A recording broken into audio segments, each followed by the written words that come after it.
BPL জয়ী Fortune বরিশালের ক্রিকেটারদের সঙ্গে আনন্দ ভাগাভাগি করে নিতে বেলস পার্কে মানুষের দল নেমেছিল।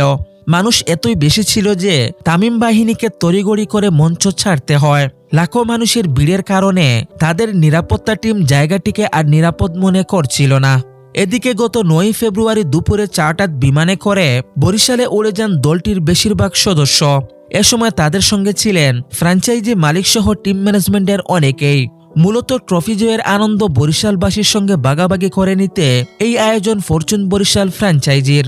খেলোয়াড়দের আগমন উপলক্ষে বরিশালের বেলস পার্কে একটি অনুষ্ঠানের আয়োজন করা হয়।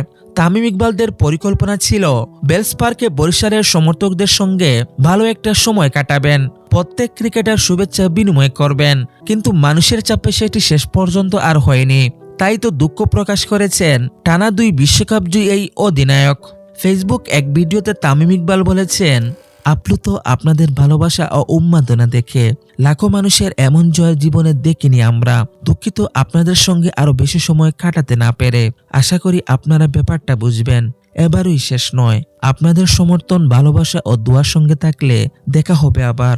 সমর্থকদের প্রশংসায় ভাসিয়েছেন তামিম ইকবাল। তিনি আরো বলেন, আমি দেশে বিদেশে অনেক দলে খেলেছি, কিন্তু ফরচুন বরিশালের ফ্যানবেস কোথাও দেখিনি। আপনারা যা দেখিয়েছেন আমরা আপ্লুত।